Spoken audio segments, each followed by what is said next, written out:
Unfortunately, when we came to England between 1945 and 1947, none of us would speak about the Holocaust. There were many reasons, but one of them was, who's going to believe us if I tell you that babies were killed or things like that.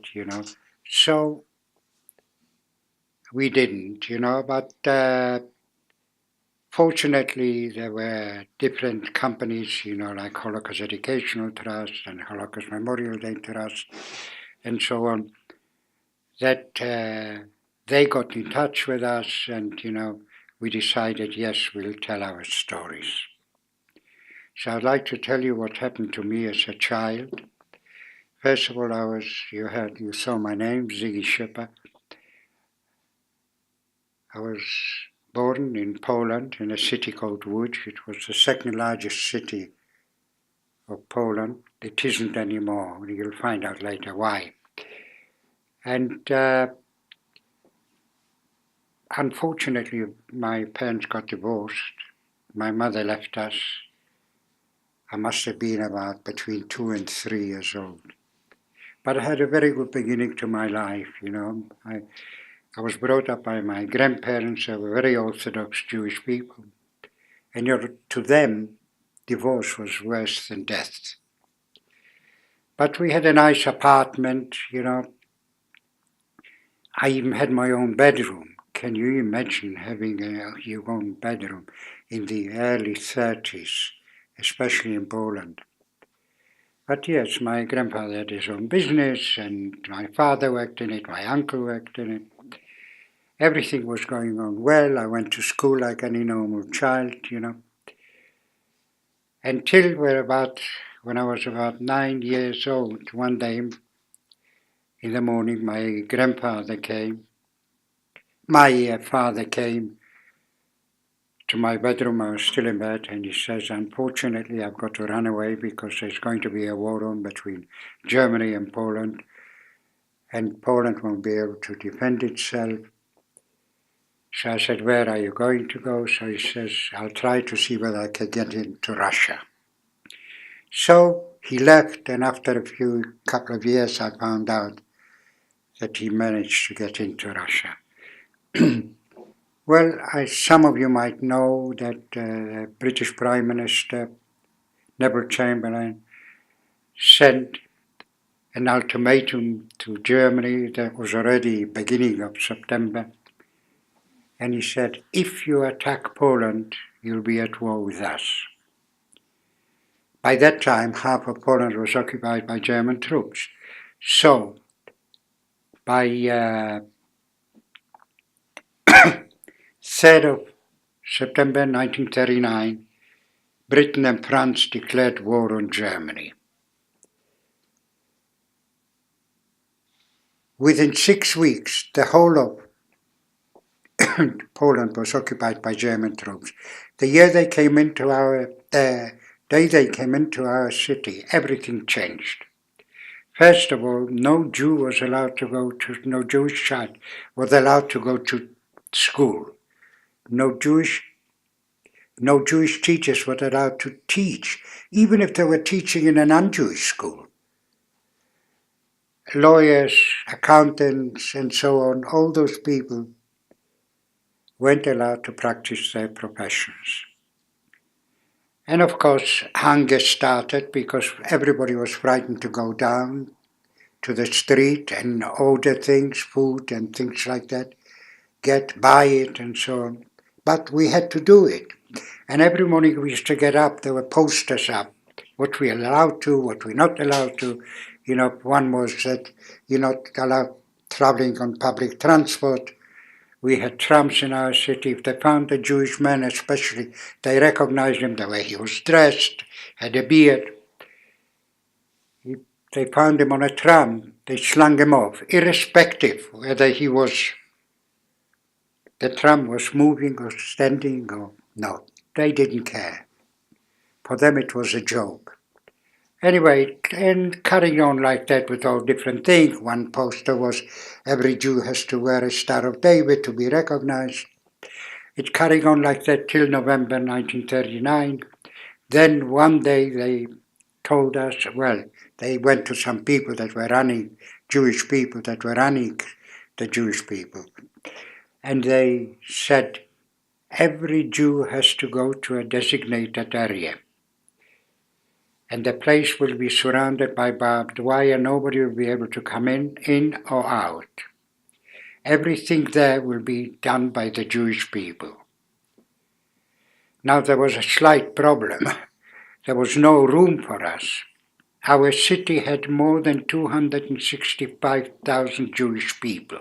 Can you imagine? This is what Great Britain has got today, approximately. And this is just one city. And they told us all the Polish people will have to move out, the Christians, so that there'll be room for us. To have a proper house or a flat or whatever it was, an apartment, there was room for about 20,000 people. So a lot of people ran away to different villages, some had families in different places. But eventually, when it came to April the 1st, 1940, the place was completely surrounded, and they said anybody trying to escape will be shot. And anybody that's not in the ghetto will be shot. So, before that, my grandmother and my grandfather and I, we went and found one room, a solitary one room. There was no running water. That means there was no toilets. You couldn't wash. You had to go down 2 flights of stairs to get some water. And can you imagine in the winter when it can be between 15 and 20 below zero? But there was no choice. We had to do that. So, like I said, on the 1st of April 1940, the place was completely surrounded. There were German guards outside, Jewish police inside. You couldn't get in, you couldn't get out. Within a very short time, they told us everybody's got to go to work. If you don't go to work, you won't get any food. So my grandmother got a job in tailoring. They were producing stuff for the German army. I got a job in a metal factory, also working for the Germans. My grandfather, unfortunately, he was already getting ill, and within a few months he died. So it was just left the 2 of us. I worked in the factory. I started work when I was 10.5 years old. We worked from 7 in the morning, 7 in the evening for 6 days. Lunchtime we used to get a soup. So it was like water with a few vegetables swimming around. If you were lucky and the chap that was giving out the soup, you might have been lucky and he dug a bit deeper. And there was even a piece of meat. But it was horse meat. And students always ask me, how could you eat it?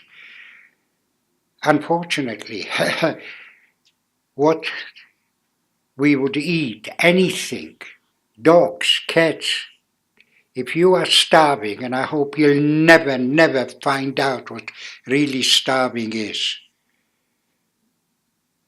you become completely dehumanized. You steal from your mother or your father. It was unbelievable what was going on. And of course, people were dying of starvation. And people were dying also of lack of medication. And a lot of people were committing suicide, especially women. And I kept on asking my grandmother, why do they want to kill themselves? She could never answer me. It took me a while to think about it, and to find out. And I realized why. Can you imagine a mother losing 1 or 2, 3 children from starvation or lack of medication? She had nothing to live for. When I became a father and even a grandfather, I realized what it really meant. for losing your child. Anyway, it carrying on like that till another 2 years. Then one day they said they need some people to go to work in Germany. They asked for about 70,000 people. They asked the Jewish police, they couldn't do it, they said we'll do it ourselves. So they went, they said nobody's going to work for a whole week.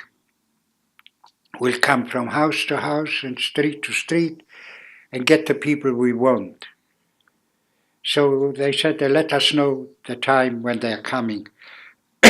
So when it came to our turn, my grandmother said she's going into hiding. She'll go. Would I come with her? I said, what do I need to go to hiding with you? They won't take me. I'm a child. I'm 12 years old now. But I look about 9 years old. You know, they won't take me. They want men and women, grown ups, go to Germany. Anyway, she went to hiding. I stayed, went to sleep, got up in the morning. They told us all to go downstairs. There was big lorries there waiting for us. They put people in, and they put me as well. And all through my life, I was always lucky. So when I looked who was inside, there were children.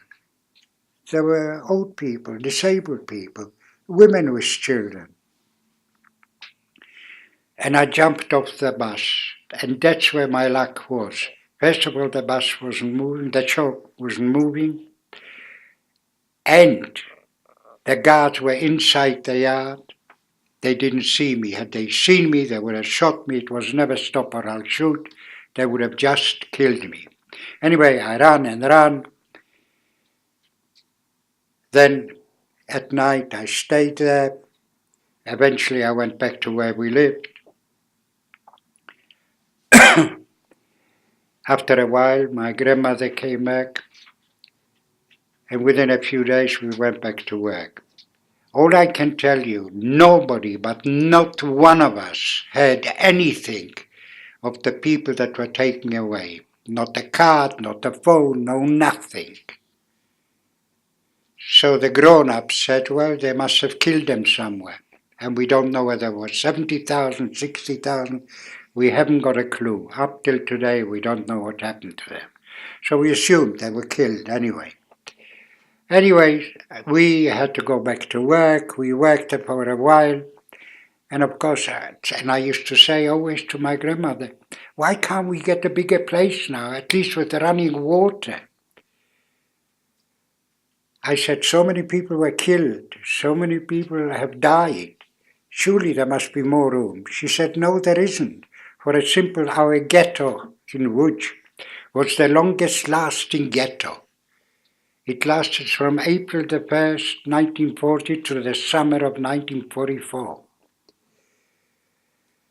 So there was never room for a simple reason, because they were bringing in other people from other places. From small camps, from small ghettos, and from France, from Germany, from everywhere. They were bringing in Jewish people into our ghetto.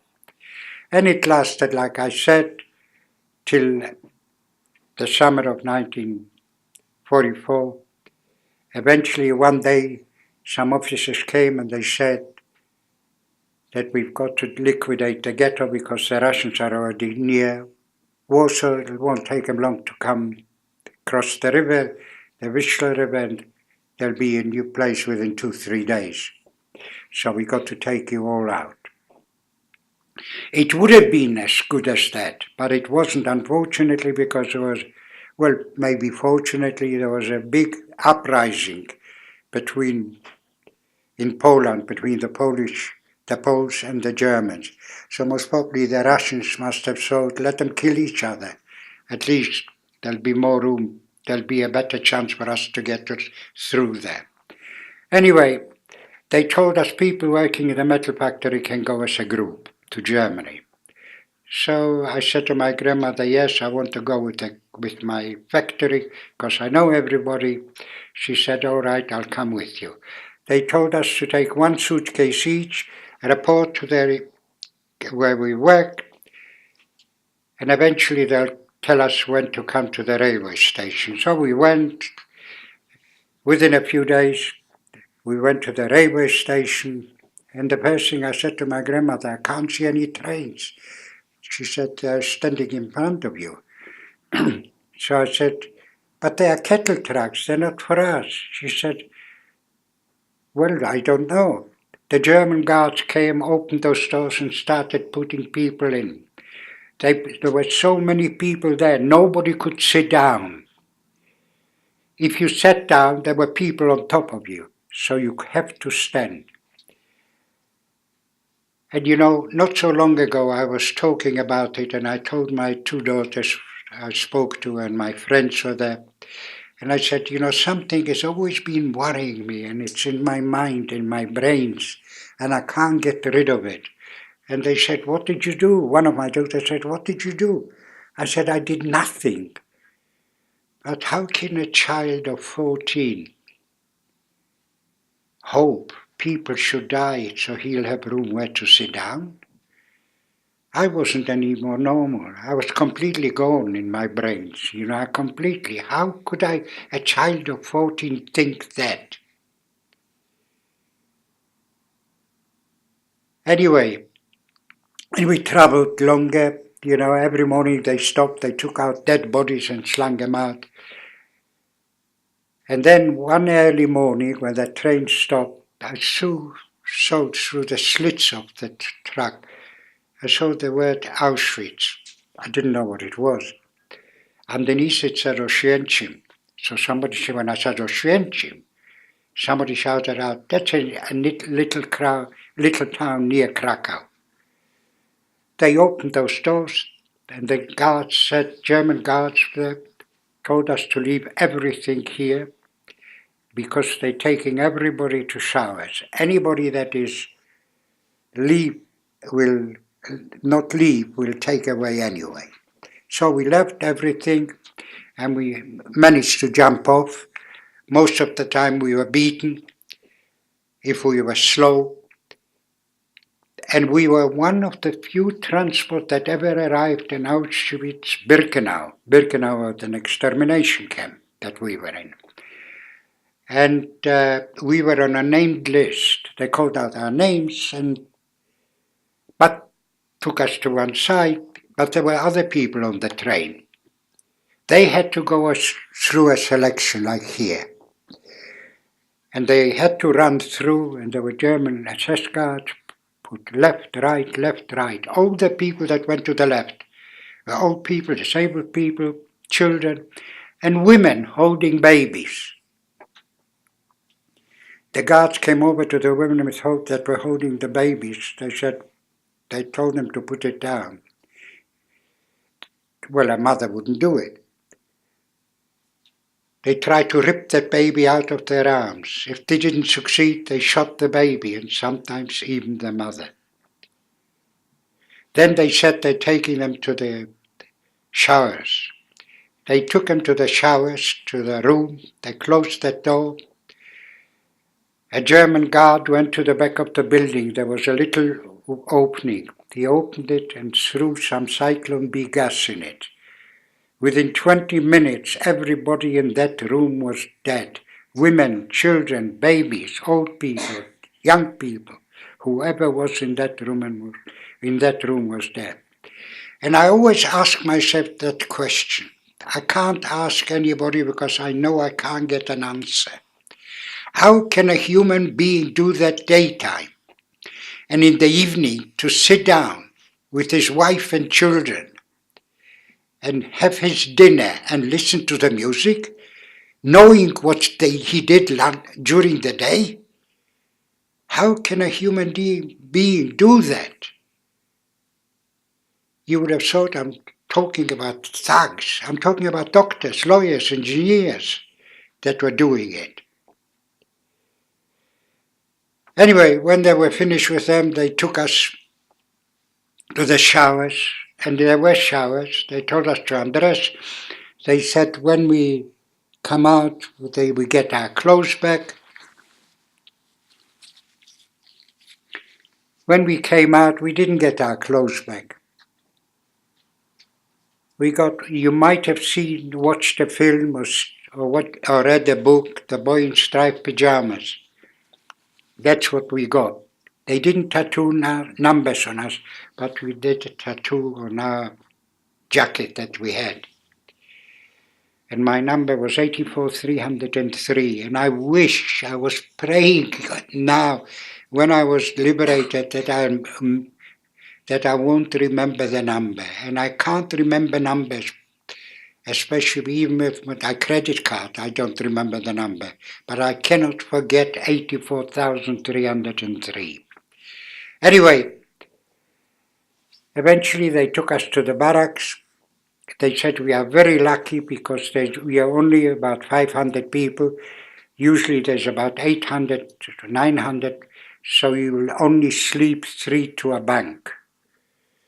So, and in the evening you get your supper, in the morning you get your breakfast. They didn't say anything about lunch, but anyway, when evening came, they gave us a piece of brown bread and black coffee. I've never drunk coffee in my life. But the grown-up said it doesn't taste like coffee. Anyway, that's what we got. We went to sleep. We woke up in the morning. We thought, now we'll get a piece of bread as well, I suppose, and coffee. No, we had to go outside the barracks and be counted whether somebody is missing. And there were people missing. But most people that were missing were still inside. Some were dead, and some were that ill they couldn't get out. But nobody could escape from there. Electrified fences with guards on top. How could you escape? But anyway, they took out the people that were still alive. And they said they're taking them to hospital. Would anybody else needs to go to hospital, will take. Very few people did. There was a problem. There was only a little hospital that a German doctor, an officer, had his place there. And all he did was killing people, especially babies, like throwing a baby into ice-cold water to see how long that baby will live. Doing different operations on babies. Now, how can a doctor do that when he swore to save lives? And here he's killing babies. I will never, if I live 1,000 years, I'll never understand how a human being can do that, especially a doctor. Anyway, eventually, they gave us a piece of bread and coffee. And then, after a while, about 6 weeks, we only stayed about 6 weeks in Birkenau because Birkenau was a purely extermination camp. There, the people that went sent out to work or into another camp were put in the gas chamber. So, after about 6 weeks, some officers came and they said they were looking for us. You are the ones that we are taking to Germany to work. We went again on those trucks, but we had where to sit down. Eventually we arrived in a place called Stutthof. It was near Danzig, near Gdańsk, which is near the German border. They said, from there you'll go to Germany. Well, we were there. I said to my friends, this is a place, if they don't come for us, we will die here. And especially, I said myself, I will not live, because never mind short of food or medication. No, the weather, it's already November. And in Poland, November, especially that part, you can't live, impossible to live without clothing. And why didn't they keep us in the barracks? We were going to Germany to work, they told us. So less and less we tried, we didn't believe it. The only way to keep warm is a few, about 100 of us huddled together. And after a while the people from inside came out, so the other ones came in. Eventually, I said to my friends, I'm going to die here. If nothing happens, I'm going to die because the weather will kill me.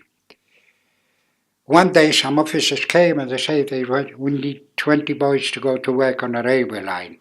I volunteered and they said, right, they took those 20, they said, go back, in a few days we'll come for you. All the grown-ups said, why did you volunteer? They're going to kill you. I said, so be it, I'm going to die here anyway.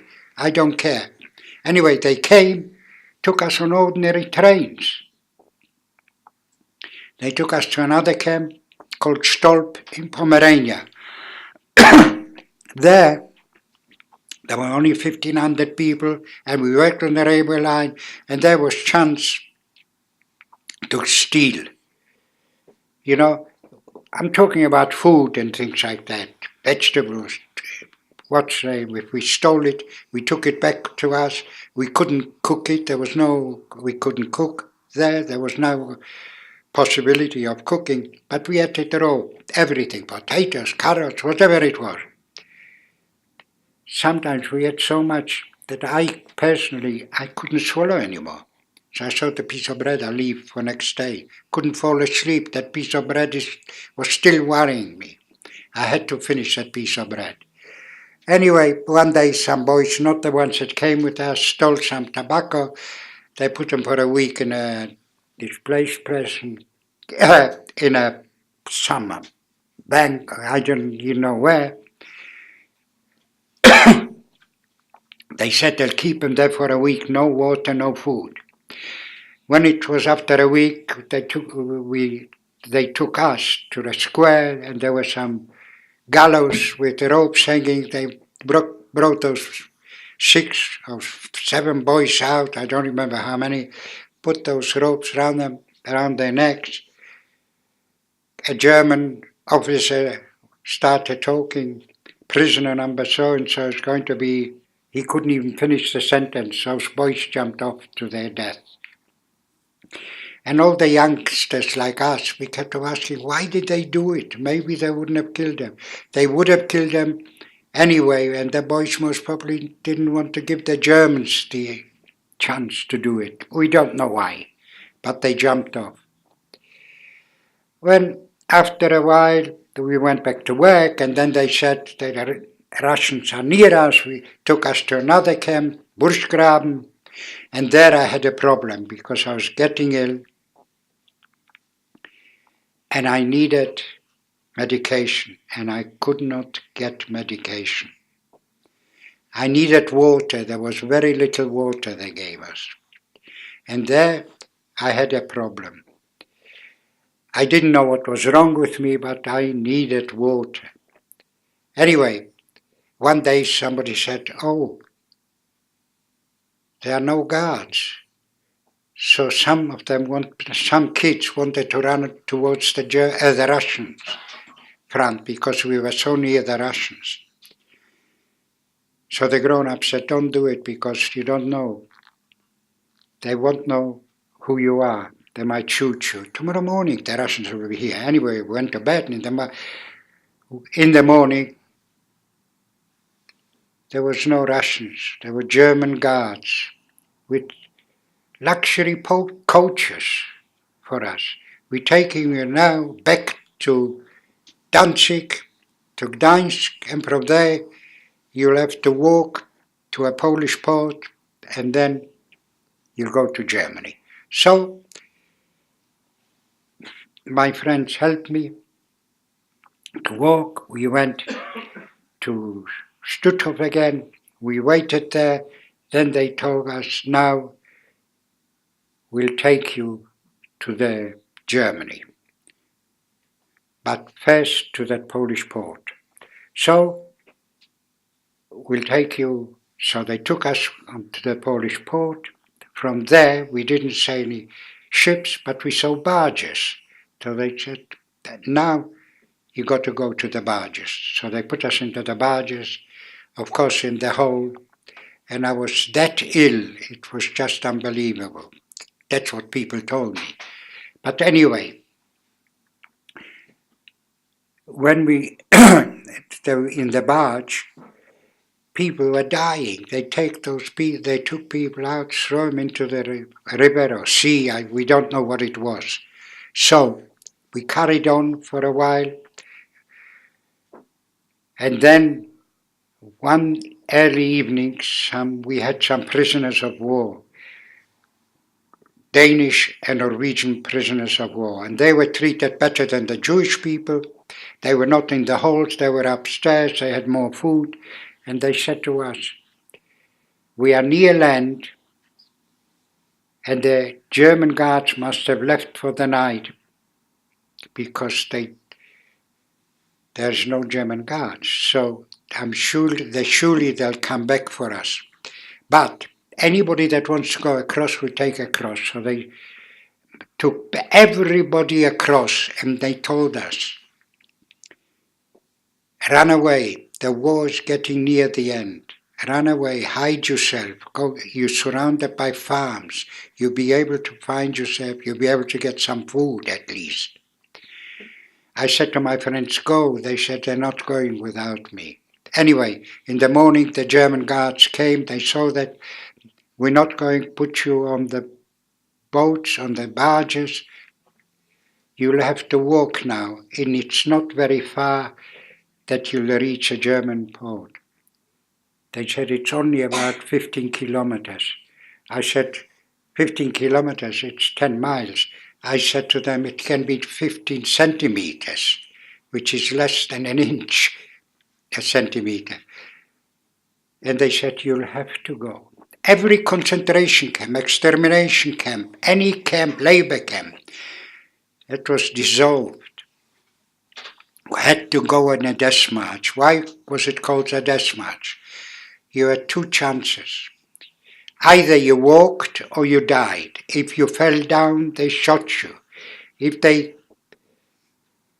said to the guard, you can't walk, you were shot. So you had no other choice. And I said to my friend, you've got to leave me now. I've got no choice. They said, we will not leave you. But you are weak yourself. How can you take me? Anyway, they took me. And we walked. Eventually we arrived at a German naval port. We saw 3 enormous boats. One of the boats,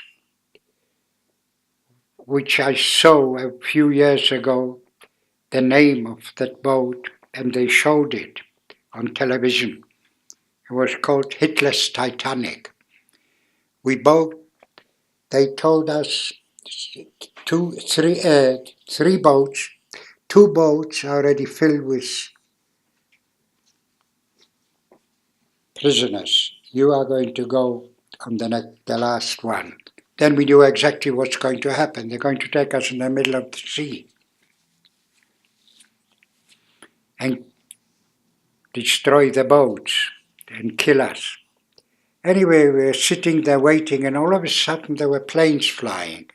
And everybody, the grown-ups, said they must be British or Russians or American planes because they told us that the war is near the end.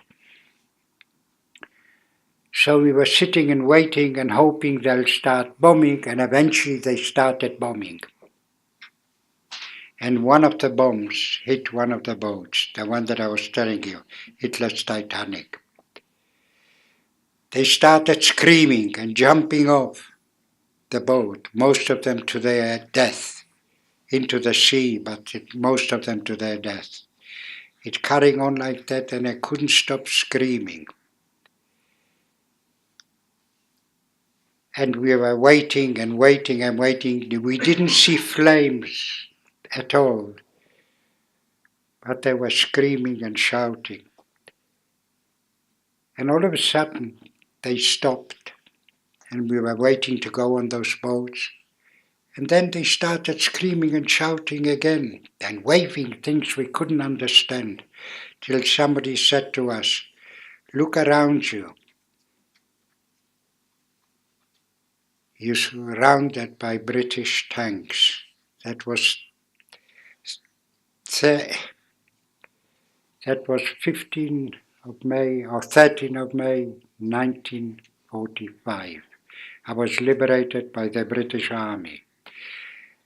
The first thing is I crawled over to the tank. There was a soldier on top, and I didn't know what language to use. I couldn't speak English. I said German, Polish, Yiddish, Jewish, So I said in German, Wasser, which is the same in Yiddish, and he understood what I wanted. He gave me water,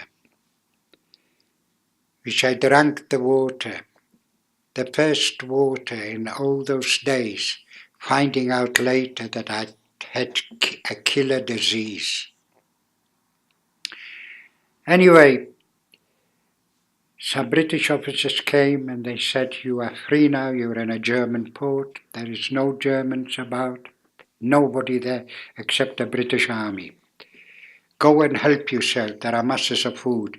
So all the kids, especially the kids went. Can you imagine what they came back? My friends came, that boxes of that was have been given to American prisoners of war by the Germans, which they didn't give them. Little boxes, we opened the boxes. There were tins of meat, tins of pineapple, peaches. I've never had pineapple in my life. I didn't even know what it was. We couldn't stop eating, all of us. This was one of the worst things the British officers did for us. They meant well, but they didn't realize they should never have given us the food. They should never have told us to go and get the food. They should have brought food and give us very little. The first 3 months or so, more people died than 3 months before from overeating. Our stomachs couldn't take it. But nevertheless, we didn't care. We ate and ate and ate. Even people tell us afterwards, don't eat. But we still did. Luckily, the people, my friends and I, we managed to survive. We found a little place to stay the night, to sleep. There was one bank, and they put me on a white sheet. I said, my God, first time in 5 years, I'll sleep on a white sheet. When I woke up in the morning, it was all black. So I said to my friends, look at it, how black it is. They said, do you remember when you washed? I said, 3 months ago, 6 months ago. Can you imagine how I smelled and how I looked? But it wasn't just dirt. My clothing was saturated in lice. We were so immune, we didn't even scratch anymore. Anyway, some officers came and they said, anybody wants to go to hospital, we'll take. Not one of us would lift a hand because we still heard of Dr. Mengele that was killing babies and children. So when they came the third time, they must have realized, or somebody must have told them about it. They said, we guarantee you, there's not going to be anybody there but the British Army. The British Medical Corps is in hospitals. No nurses, no German nurses, no German doctors, nobody. Everybody is British. So I lifted my hand, they took me to hospital. I stayed in hospital about 3 months. The first 2 weeks, I don't know what happened to me. Eventually, they started teaching me, to walk, because in them days, when you stayed in hospital, afterwards they had to teach you to walk. They didn't take you out after a couple of days or so. Eventually, I said to a nurse or a doctor, I said, tell me something, what was wrong with me? So she says, well, you had typhus. I didn't know what typhus was, but I found out later what typhus was. Now, how did I survive without medication without doctors, without anything like that. And I survived. Even today, it's a killer disease. With all the medications we've got, it's still a killer disease. I'll never know how I survived. Anyway, eventually I started getting better and so on, and one day a nurse comes. She was already German, the doctors were still English, British, and she says, now you'll be able to leave. I said, good. Where am I going? There is a displaced person camp. She said, I said, camp? I've had enough of camps. She said, look, it's looked after, you will be looked after by British and American army people. You know barbed wire, you can go around the city, you do whatever you want. I said, good, what am I going to wear? She said, I'll see what I can do. She already had an English boyfriend and so on. A few days later, of all things, she came with a British uniform. She says, I'll alter it for you if you guarantee that you're going to dye it in a different color, because you're not allowed to walk in a German city in a British uniform. I said, I promise you that. Anyway, she came back after a few days with underwear, shoes, everything, socks, whatever I needed, and that uniform. And she says, do you remember? Yes. After a while, some friends of mine came, they looked at it, they couldn't believe it.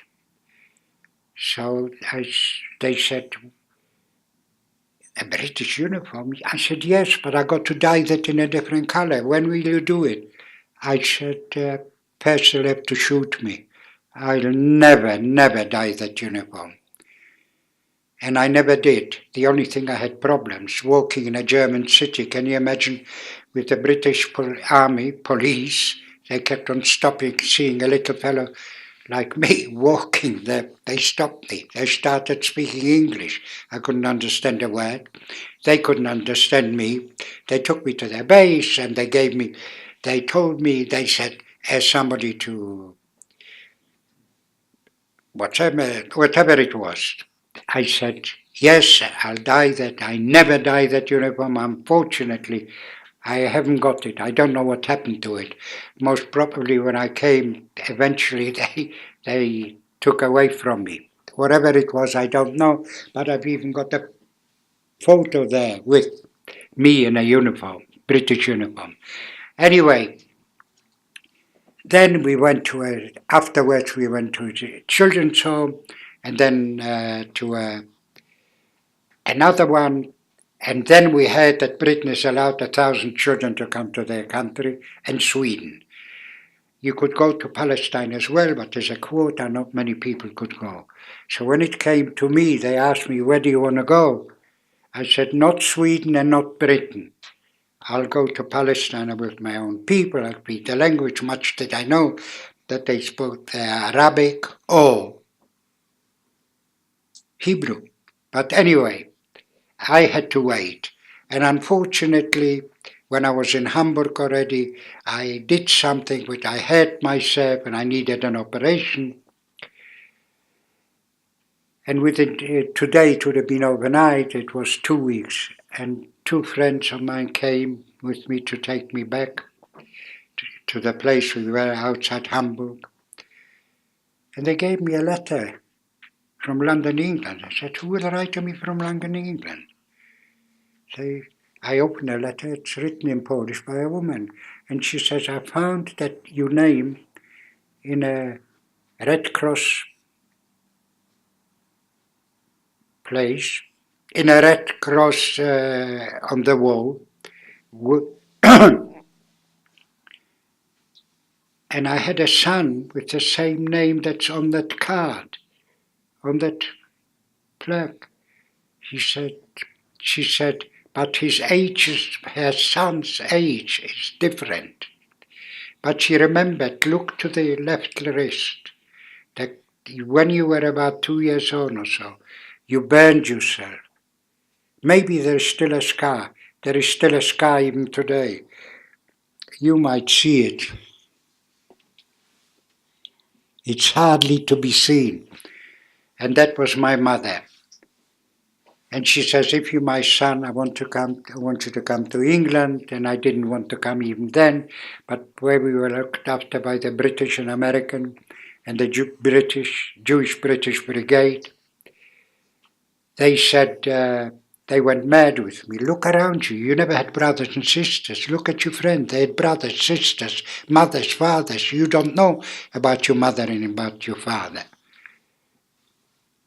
So I said yes, and I came to England. The first 6 months were hell for me. Then I went to tailoring, and I hated it. And then I found somebody in the street, and he said to me, you know those kids that came to Windermere here in 1945, August 1945? Yes.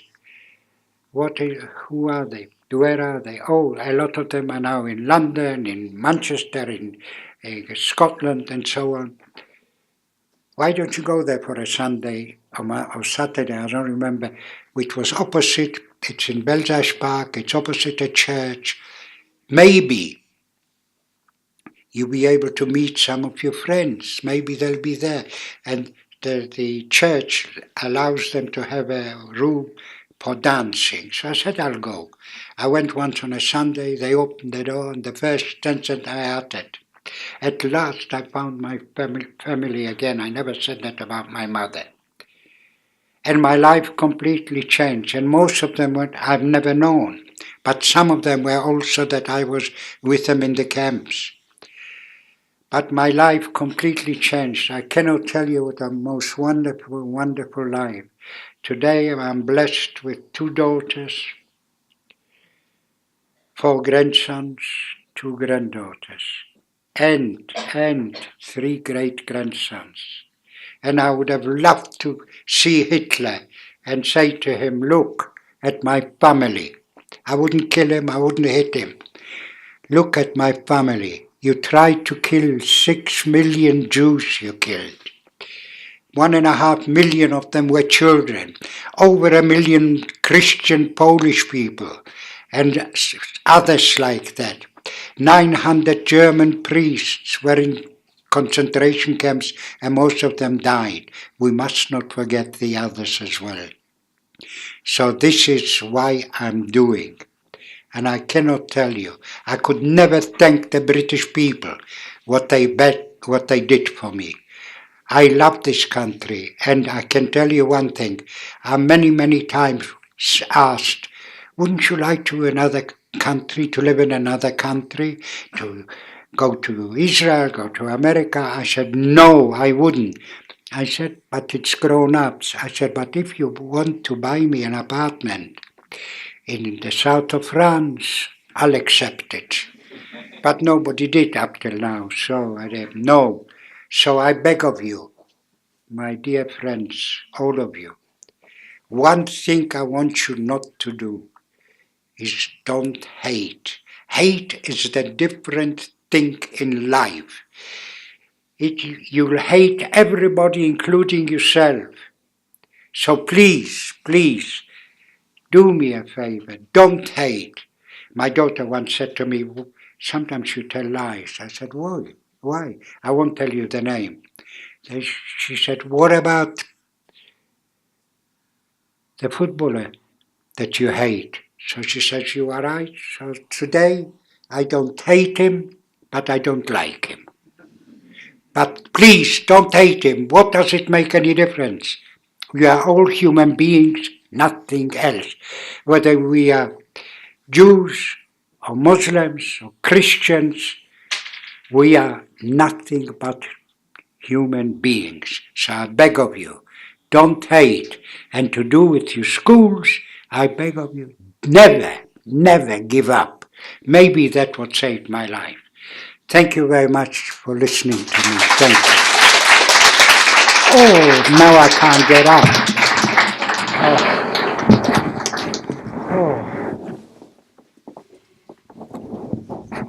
What amazing report you are giving us. Ziggy, I've heard you I don't know how many times, and every time I am moved to all what you say, and I'm full of admiration for you, how you survive adversity.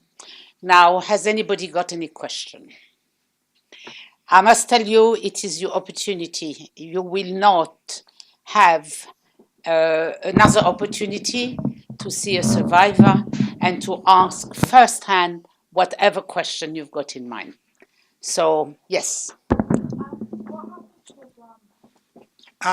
I'm glad you asked me that, because now I can tell you what happened to my grandmother and to my grandfather. I found out a few years after the war that my grandmother died in a concentration camp in Czechoslovakia the day of the liberation of Theresienstadt. That was the name of the country. She didn't even have 1 day of freedom. And I would have loved to have her at least once and put my arms around her and say, Grandma, thank you for bringing me up. Because whatever I am, I owe to you, the bad thing and the good thing. And now I wanted to know about my father as well, of course. I found out, even when I was in the ghetto, I found out that he left Russia, I think it was in 1941 or 1942, I'm not quite sure. And he came back to Poland. He couldn't get into Łódź, but he was in Warsaw ghetto. That's what I found out. Because reason for it could have been because when Russia and Germany started with the war with each other, maybe that's why he escaped. He thought he'll be better off in Poland. So he was in that ghetto, and from then on I could not find one single word about him. I tried everywhere. I tried in Washington Museum. It was a special museum for the Holocaust, like he never existed. I tried in Yad Vashem, which is in Israel, in Jerusalem, like he never existed. Even in the British Museum, like I could not find a thing. So the only thing I think of, he could have either died in Warsaw or he was taken to another extermination camp. You've got to remember, Auschwitz wasn't the only, Birkenau wasn't only the camp that was killing people. There was many more. Treblinka, Majdanek, Sobibor, Belzec. In those camps, if a transport arrived in the morning with 1,000 people, 1,000 people were dead in the evening. Nobody survived there. In one place, 2 people in Belzec, 2 people survived. One went back to Poland and was killed there after the war. So that's why that was the answer to you. It was a long answer, but that's how it was. Did your friend survive? Sorry? Did your friend survive? Most of those friends that we are very, very close survived. Unfortunately, they are not now with us anymore for a simple reason. I am one of the young ones. I was. But today, I've already had my 89th birthday. And I always used to lie. When I was 75, I used to say 57. So it was half a lie. The figures were correct. They were all right. But now I can't lie. You see, it's 89, so it'll be 98. So no. So, Yes. Have you revisited Poland since you've come to England? have I been to Poland since I come back? Yes. I never wanted to go back to anywhere in Europe, to Poland, to Germany, or all those places. I didn't want to go back. I said I had enough of camps, and my 2 daughters, when they got bigger, they started to know big things. They said, Dad, we want to go to Poland, to Auschwitz, to where you lived, and so on. I said, yes, we'll go in the summer, or, early summer. So every time I made an excuse. So they said they're going alone.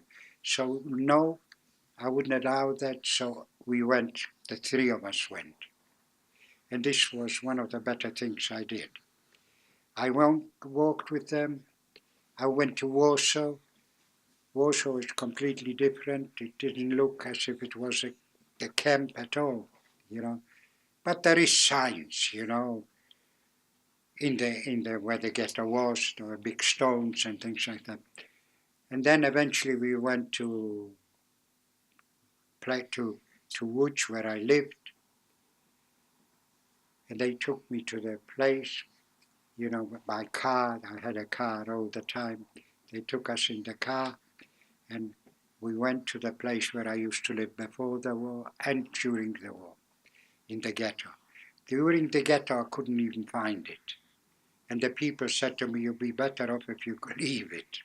Because there was a lot of drunkards in the street and so on. But I wanted to go to where we lived because I wanted to show my daughters that I wasn't lying. So we went there, went on to the second floor, the chap with us knocked on the door and said, will it be all right for them to come in? And of course, the apartment was even nicer than before because the floor was nicer and so on. So we went there, and eventually we went to Birkenau, to Auschwitz-Birkenau. And I can tell you, I had big problems there because people used to say to me, but you were there. I said, no, I wasn't. I was in Birkenau, but not in Auschwitz. Auschwitz was a camp only built for the Russians and Polish prisoners of war. There were houses, you know, one-floor houses with basement. But what I saw there, I couldn't believe. And there was two things that I couldn't cope with. The first thing was there was one room with glass behind it, and there was human hair. And I said, who the hell was doing it with human hair? Why did they have human hair? And then they were telling us they did that with it and that. The last room was the worst thing for me. Every time I went back, I had the same problem. When I saw the glass, also under glass, was children's toys, a little a toothbrush, you know, a little pig, a little anything, even a little suitcase, you know, all different toys. But the suitcase, that what did me because it was with the name. And I was hugging my two daughters and we all cried. I said, under different circumstances, that could have been US. So no, every time I went back, I had to go to the corner because I couldn't look anymore at those things. Now it's even bigger than it was, you know. But no, it was unbelievable. And you know, I never say to people, you must go. Never, never, never. I said, but all I can tell you, if you read a book about it, watch about it, you know, whatever you do, book, film, it's even listening a Holocaust survivor, it's not the same as going then seeing it exactly there. But I never say you must go. If you want to go, if you want to, if you're doing history, it'll help you. But I never say you must go. But I was glad I've been so many times. I've even asked, you know, to go in 2 months' time, in 6 weeks. My grandson is there today. This morning he left with 60 other people. He did it. He went to Holocaust Education Trust and told them he wants to take a group because where he works, where his office is, it's a big building in the city of London. There are a lot of people. I spoke there already about 3-4 weeks ago. No, 2 weeks. And now he went with people there. And he's my youngest grandson, and he did it, and he's very much involved now at the Holocaust. I never said to him, like I never would say to you, don't. But if you've got the opportunity and you want to go, you can go. So I've been back. Yes. Yeah. Did your experiences have an impact on your belief in God? I'm glad you asked me that. This was a very important thing, because I'm always asked that. Are you still very religious? Because I was religious, brought up religious. When I was there, we were 90% of us, 95%, didn't believe in God, didn't believe in religion, nothing. When I was liberated, we had priests, we had we had rabbis, we had things, and there was one rabbi, and I said to him, I was 15, had no education, what did I know? But I said to him, tell me something. If God is so almighty, why did he allow children to be killed? I can understand grown-ups.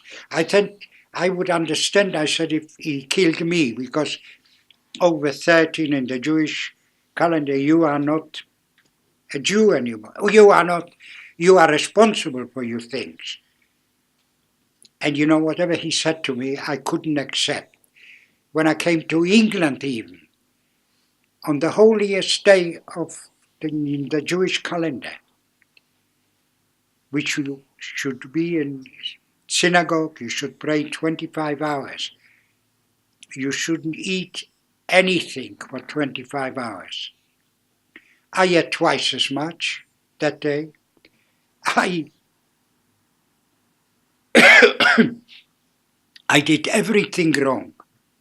But, and I didn't. I used to go to greyhound racing. I used to go to if there was a British a football game, because in them days there were no evening games. They were in the afternoons. Very seldom, but they were. Anyway, but then you get older, you start reading and you start thinking.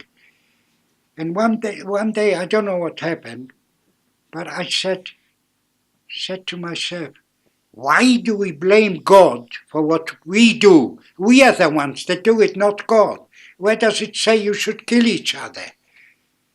And I ask that question now every day. Look how people are killing each other. For no reason at all. So, and funny enough, the question that you ask, I'm always asked, and I was with the chief rabbi 2 weeks ago in a group, in a Holocaust center. And he spoke, and then it was question and answers. So I said, can I ask a question?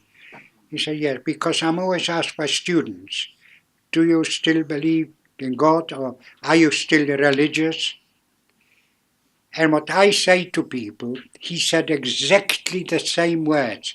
Just going to synagogue, just going to a church, or whatever place you go to, just going there like a Jew. I'm supposed to go morning and evening. And people see me, they'd say, oh, what a good religious man Ziggy is. Do they know what I did during the day? Do something good in life. And to me, this is part of the religion. I'm not saying you shouldn't go to church, you shouldn't go to the temple, you shouldn't go to the synagogue. By all means, go. But during the day is the most important thing where you're supposed to do good things. When you're on the bus, when you're on a train, and you see somebody needs to sit down, a lady that is pregnant, a lady that is pushing a little pram, don't wait for her to ask you. To me, this is religion. And things like that. Get a suitcase. When you see, I travel a lot on trains. And even my age, when I see a lady, she's in trouble, or a man, I go and try to help. And they say, oh, it'll be all right. I said, no, I'll help you, because I know I can do it. You see somebody fall straight away. Go and help. He is black, I don't need to help him. What kind of thing is that? To me, black, whether you are black, whether you are Jewish, whatever you are, Christian, I don't care. All we are is human beings, nothing else. And that's what makes people religious. Like I said, by all means, go to synagogue. You know, why not? You should go if you want to go. If you want to go, if your parents say you should go, go to synagogue if you want to. But to me, this won't be made 100% religious. Some of the things I disagree. I'm allowed to drink whiskey, cognac, that I'm allowed. Any more you want to Pardon? Helen? Okay. So we have come to the end of the question and answer. Helen would like to give you something, Ziggy. Oh, This is just a thank you from our school. I'm sure we were all very inspired. well, I can smell it now. Thank you very much. No problem. Oops. Thank you very much, and thank you very much. But I've got to speak to you, whoever gave it to you. I only drink whiskey that is 40 years old. I don't think it's made. But I had tasted it once. Thank you very much. Thank you. Thank you for this. Thank you. Thank you. Okay. It's been an honor. And by the way, two things I just want to say is, I've been in your school a few times. If you ask him there should be a big photo there of me. And my grandson made a film. And your school gave us Saturday and Sunday that he can do the taping there. And it was taped in your school. And my daughter used to live 3 doors away from the school. So thank you once again. It's been a pleasure. It's been an honor, really, the way you behaved. And I must say, every school I go to, that's how the children behave, like you. Right. Now I've got to behave because the rabbi is here, so I might get into trouble.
Thank you.